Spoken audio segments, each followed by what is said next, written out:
ओम यच्चित ही सस्ता तना देवम देवम यजामहे त्वे इद धूयते हविः। जो कुछ भी विस्तीर्ण शाश्वत द्वारा हम प्रत्येक दिव्यकर्म करने वाले का सत्कार करते हैं, तुम्हारे लिए ही आह्वान किया जाता है आत्मसमर्पण पूर्ण भक्ति का या आत्मसमर्पण पूर्ण बलिदान का। यह मंत्र जो लिया गया वह ऋग्वेद के प्रथम मंडल के 26वें सूक्त का यह षष्ठम मंत्र है, बल्कि पूरी सृष्टि का निहारिका निहारिका अंतर्गत सौर्य मंडल जितने भी कार्य और उसे विस्तार से समझा जाए और उस पर आचरण किया जाए और उस पर आचरण करके आप अपने दिव्यकर्म करने वाले बनिए और ईश्वर से पुरस्कृत होइए। ये यहाँ पर इसका अर्थ लिया गया। इस मंत्र का द्वितीय फुटनोट है, तुम्हारे लिए ही आह्वान किया जाता है आत्मसमर्पण पूर्ण भक्ति का या आत्मसमर्पण पूर्ण बलिदान का। त्वे इत धूयते हविः। इसका यहां पर व्याख्या की गई है, दिव्यकर्म करने वाले मनुष्यों के लिए ही आत्मसमर्पण पूर्ण भक्ति और आत्मसमर्पण पूर्ण बलिदान का आह्वान किया गया है। ईशान परम परमात्मा अर्थात ईश्वर इसके माध्यम से किसी का जीवन नहीं लेना चाहता, अपितु उसे एक श्रेष्ठ जीवन प्रदान करना चाहता है। किंतु इस हेतु व्यक्ति को अपनी वेद विरुद्ध इच्छाओं, आदतों और सुख सुविधाओं का त्याग और बलिदान करना पड़ेगा।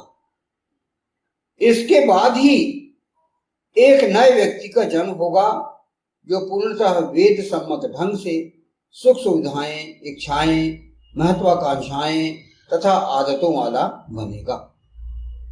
वह व्यक्ति किसी के लिए भी अहितकर नहीं होगा। ईशान परम परमात्मा ईश्वर ऐसे ही व्यक्ति का सत्कार करता है। यहां पर आप समझ लीजिए कि ईशान क्या कहता है। ईशान आपको बुला रहा है, आह्वान कर रहा है। क्या कहा है? तुम्हारे लिए ही आह्वान किया जाता है, तुम्हारे लिए ही आह्वान किया जाता है। मनुष्य के लिए ही, मानव जीवन के लिए, मनुष्यों के लिए भी आह्वान किया जा रहा है कि वो बुला रहा है आपको। और वह कहता है कि आत्मसमर्पण पूर्ण भक्ति के द्वारा या बलिदान के द्वारा, पूर्ण बलिदान के द्वारा आप उसे समर्पित होंगे तो वह आपको पुरस्कृत करेगा, आपका सत्कार करेगा, आपका सम्मान करेगा और आपको सफलता प्रदान करेगा। आपकी सारी इच्छाओं का वह भरपूर रूप से, पूर्णता से उसे पुरस्कृत करेगा व्यक्ति को। तो यहां पर व्यक्ति को जो अपनी आदतें हैं, जो सुख सुविधाएं हैं, वे वेदानुकूल बनाना होगा। वेद विरुद्ध इच्छाएं जो हैं, वेद विरुद्ध आदतें हैं और वेद विरुद्ध जो सुविधाएं व्यक्ति ले रहा है उनका त्याग करना होगा। इसलिए कहा गया है कि तुम्हारे लिए ही आह्वान किया जाता है आत्मसमर्पण पूर्ण भक्ति का या आत्मसमर्पण पूर्ण बलिदान का।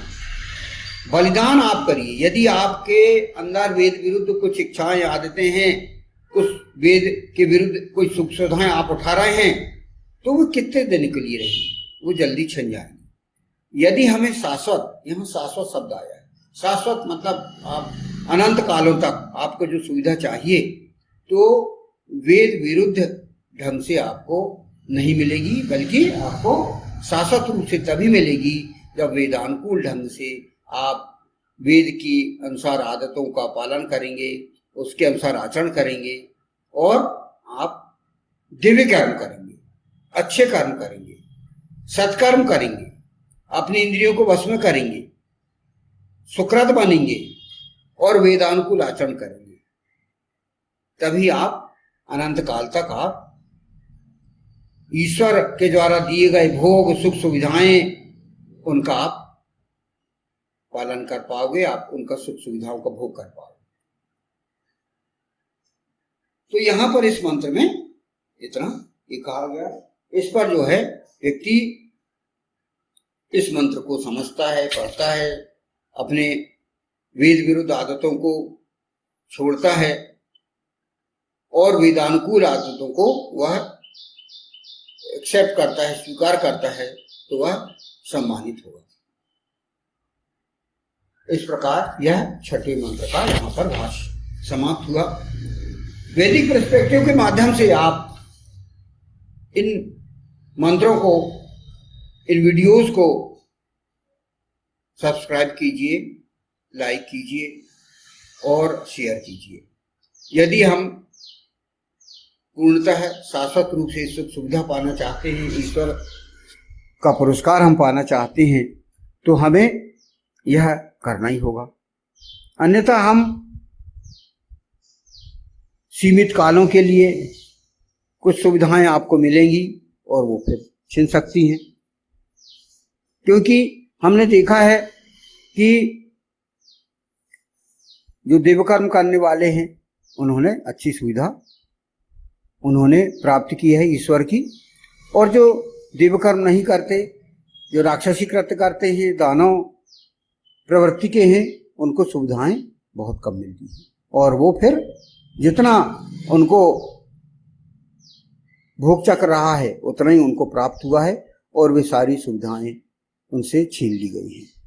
तो यहाँ पर इस प्रकार आपको इस मंत्र पर विशेष रूप से ध्यान देना है और आचरण करने के लिए आपको प्रेरित होना है।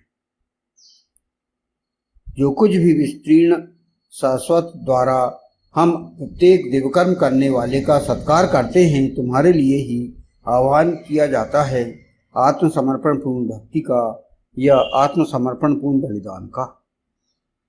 ओम यच्चितिः शाश्वता तना देवं देवं यजामहे त्वे इत धूयते हविः। ओम।